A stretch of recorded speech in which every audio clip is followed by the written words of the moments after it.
How's it going, guys? David Hedge here, and I'm not going to do a normal opening for a video because it's right now almost 11:30 at night, and I wanted to do something special. So I did the WrestleMania 40 predictions video, and it was the first time I've done a predictions video like that outside the AEW Revolution one, and it got such a good response. I want to do reviews. But instead of me waiting and doing them later on in the week, because I might not have a chance to, I decided I wanted to go ahead and do this right now while everything's fresh. Just got done with WrestleMania, and I can promise you that this review is going to be a lot shorter than the main event just was. And I'll go into that. But night one in the books, we know now officially that the main event of night two between Cody Rhodes and Roman Reigns for the Undisputed Heavyweight Championship is going to be Bloodline rules. So the Undisputed Universal Heavyweight title will basically be no rules. And if that is any indication of what we got tonight, of what we can expect tomorrow night, it's going to be a rough night for Cody Rhodes, and I guarantee you all the shenanigans will be taking place tomorrow. But I'm jumping ahead of myself. Let me do this in order because I got notes written down, and it's a lot to go through.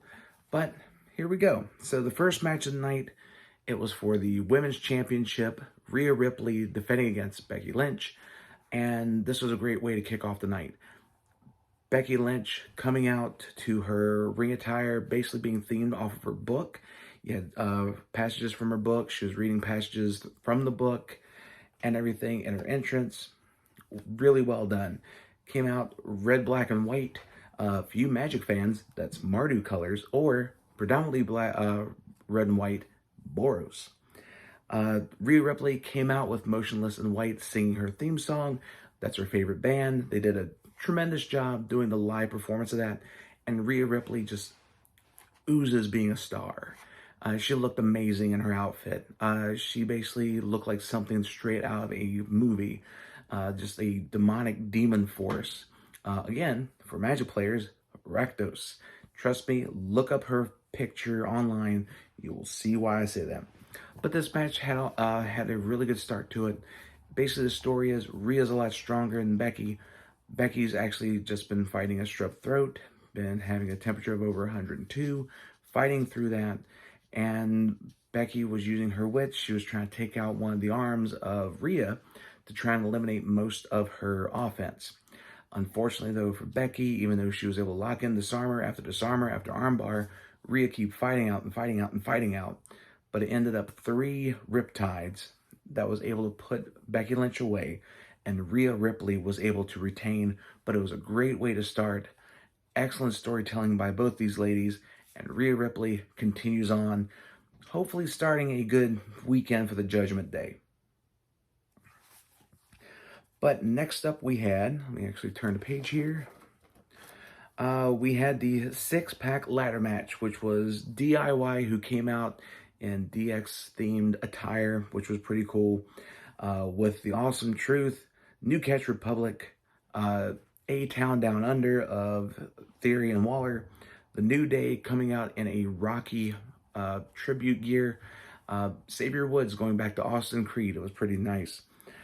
And then you had Judgment Day as the champs. And the way they had this set up was something I predicted that they might do, but they had both titles separated, and they had to where one title can be grabbed and then the second title grabbed. This was chaos. the McAfee said it best. Pat McAfee said it numerous times throughout the night, and I concur. It was chaos. It was 12 men, a bunch of ladders, just spot after spot after spot. One of the cool spots I saw was Tyler Bate picking up Finn Balor, who had a ladder, and paying homage to Terry Funk, just spinning Finn Balor and the ladder all around. But within a few minutes, we have one of the titles already won. They effectively split up the titles, and they have now SmackDown champs and Raw champs again. But the SmackDown champs are Austin Theory and Waller. This team's basically been somewhat of a joke team for the past several months, and now they're tag title champs. To me, it doesn't make sense. You had a plethora of other teams in there, but who knows what's going to turn up. Most likely, they'll be losing the titles in a few weeks. But yeah, Theory and Waller are now your new SmackDown Tag Team Champions. But the match continued. We got the first ever hot tag in the tag team ladder match deal. Miz was able to tag in R-Truth. R-Truth ran wild, hit the 5-knuckle shuffle, hit the AA, and tried to pin Damian Priest. Did not work. But match goes on further and further until we finally got the result that everybody wanted to have, which was The Miz and R-Truth becoming the Raw Tag Team Champions. So I got some of my prediction right. R-Truth and Miz, Awesome Truth, winning at WrestleMania, becoming the Raw Tag Team Champions. R-Truth finally winning a match at WrestleMania. It was a great way to cap off that ladder match, because when Waller and Theory won, it was dead. Like, everybody was just like, huh, really? But when R-Truth and Miz won, everybody was up, everybody was cool. Loved the finish of that. But this match, if you like chaos, if you like train wrecks, this is a match for you. It had a lot of spots and everything, you name it, from ladders breaking. We had Pete Dunne and Tyler Bate doing double moonsaults off a ladder, and it was just insane spots. But if you like that, you'll love this match. Next, we had, sponsored by Aqua Fresca, because all these matches were sponsored. They had the logos everywhere. Luckily, they didn't have people dressed up in mascot outfits. But we had Rey Mysterio and Andrade versus Escobar and Dominic Mysterio. In my opinion, this should have been LWO versus Legado del Fantasma. The match was okay. There wasn't anything too spectacular to write home about. You had the recreation of the NXT moment where Wild gets launched onto Carrillo and them on the outside, and you also had a double dive by Andrade, who had Rey Mysterio on his shoulders, and they both just dived off at the same time. It looked really cool. I loved it. But this match wasn't anything too spectacular. It didn't have the feel that Rey versus Dom had last year, even though you added two great workers in Andrade and Santos Escobar. It just did not have the pull of the match from last year. And Dominic and Santos Escobar ended up on the losing end when I actually had to write these down because there was two football players. I don't follow football too much. But Jason Kelsey and Lane Johnson from the Eagles were there in masks, and they interfere in the match. Okay, good for them to be involved in the match. I don't think it was needed, but you know what? The fans loved it, and that's the important thing. But Rey Mysterio and Andrade was able to get the win after a 619, and then Andrade hitting his spinning neckbreaker combo. And that was pretty much the match. Like I said, it wasn't much to write home about. There wasn't nothing bad about it. It's just nothing too spectacular to really reference back at. Next up, sponsored by Dude Wipes, was the Brothers War, pretty much, of Jimmy Uso versus Jey Uso. And Lil Wayne performed Jey out to the ring, and then the bell rang. These two are really great individuals to build up around. Jey Uso being main event Jey Uso, Jimmy Uso being this little, like, sidekickish type deal who thinks he's a bigger deal. But all I have to say for this match is super kicks. Super kicks everywhere. And they tried taking the storytelling that they would do for the Bloodline and tried to put it into this match, and it didn't really work for me. It was telling the story, but it didn't have really that build up to this match that we could have had. We could have had this ever since SummerSlam, and they didn't. They just cooled it off a good little bit, and then we've only had it ramped up over the past several weeks, especially since it was tied in with Cody Rhodes and Seth Rollins against the final boss and Roman Reigns. And to me, I just really wasn't drawn into the match. It was fine. I would love to see them go against each other, just to give it a little more build.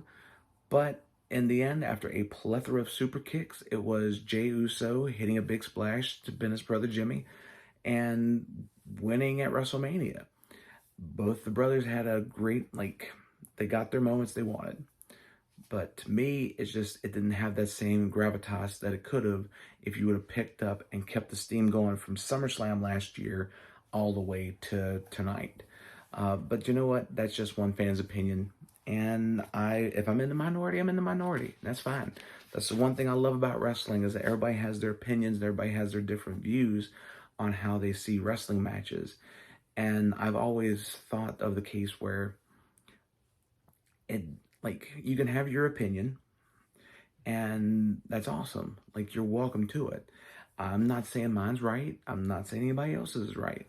But we all have our opinions, and we all enjoy wrestling different ways. And that's what I love about it.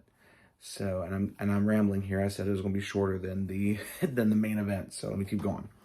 Next up, we had in a 6-woman tag, it was Damage Control going up against Naomi, Bianca, and Jade Cargill.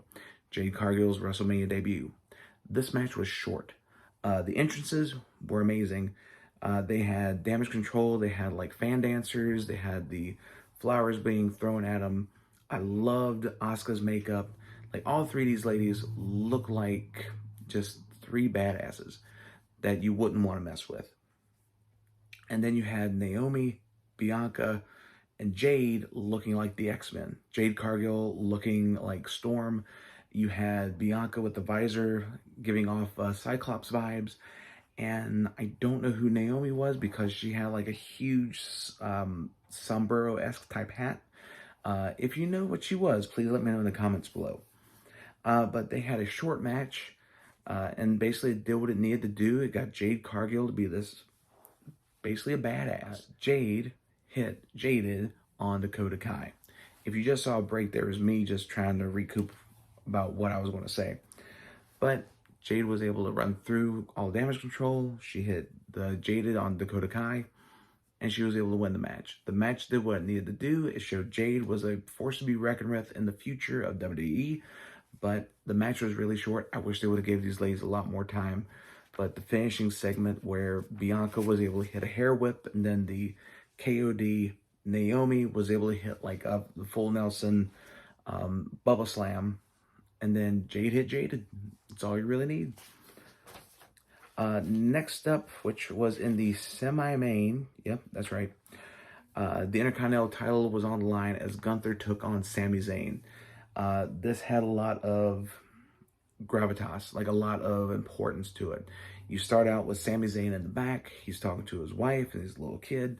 Then he's walking to the ring. He runs into Kevin Owens. He gets a great big hug from Owens.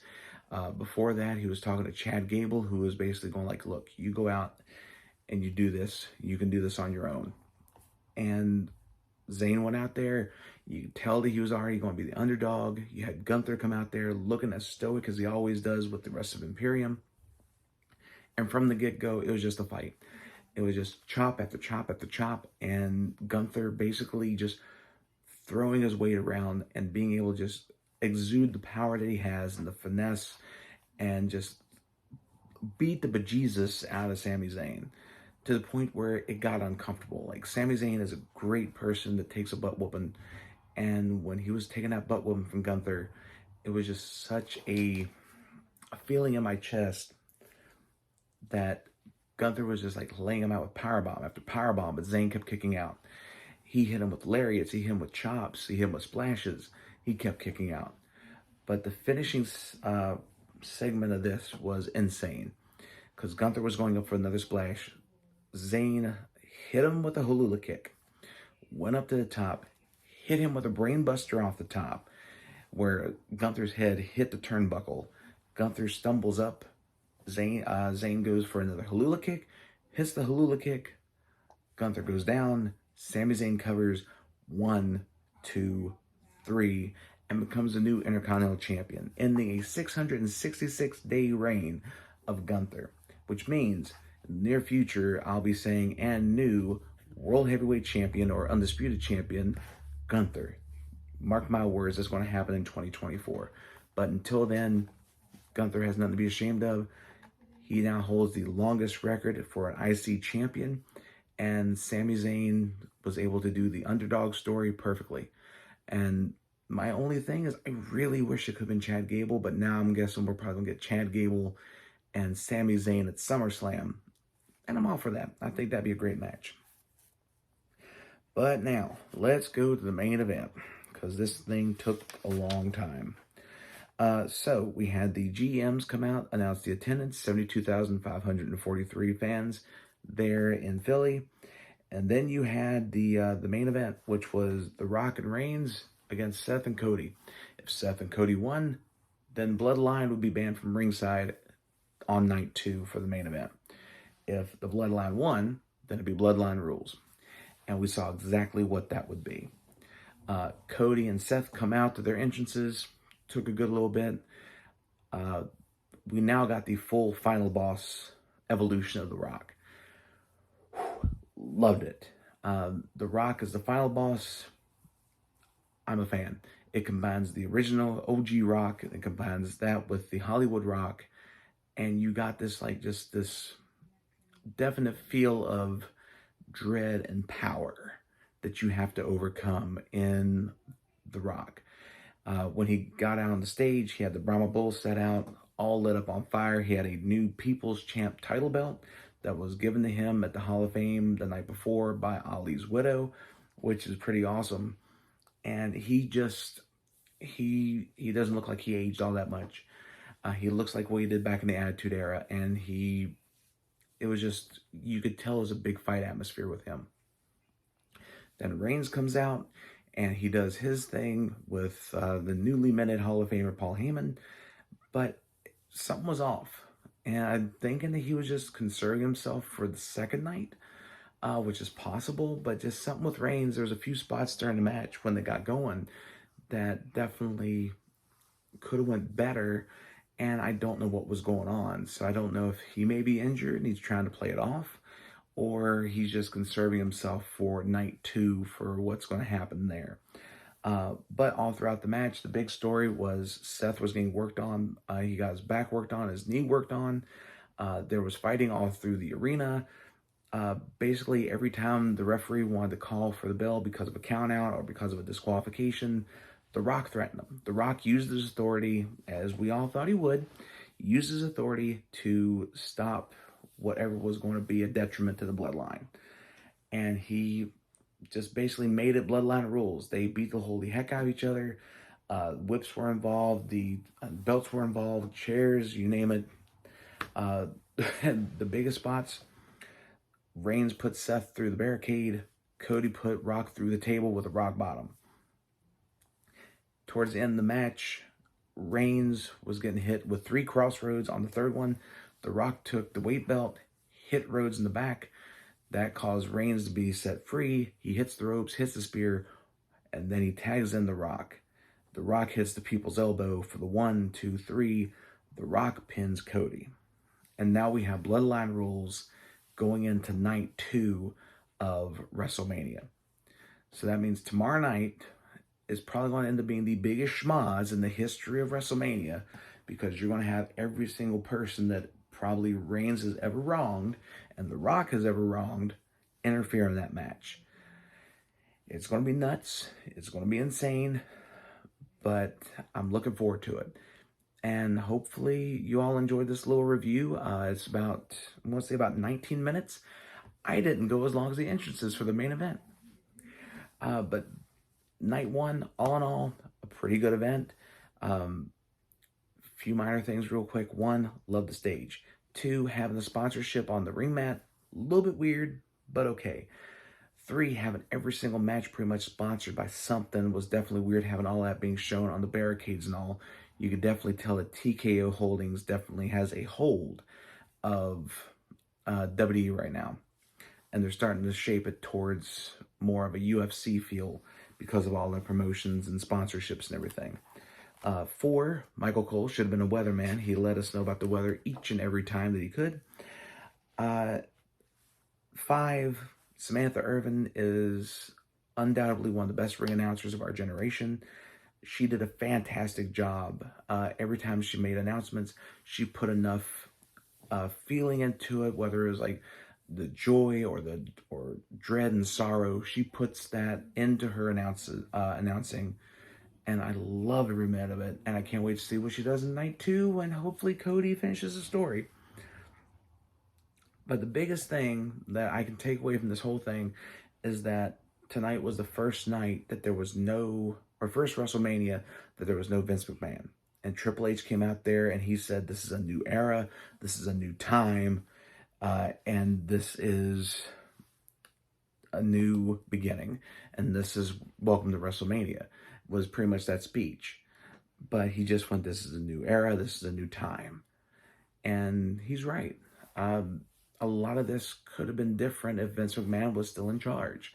So Triple H having control and being able to shape WWE how he wants to is definitely going to be showing more and more. And I think that night one here definitely proved that. And I can't wait to see what night two is going to hold. But let me know what you think of what happened here on night one of WrestleMania. And I'll try to be back tomorrow night for night two. And let me know what you think of the video. If you like it, please like, share, comment, and subscribe. And let everybody know that House Hedge Gaming is here for all of your gaming needs, all of your wrestling needs. And right now it's 11:50. It is way past my bedtime. So I will see y'all tomorrow night. But until then, stay safe and take care, my friends.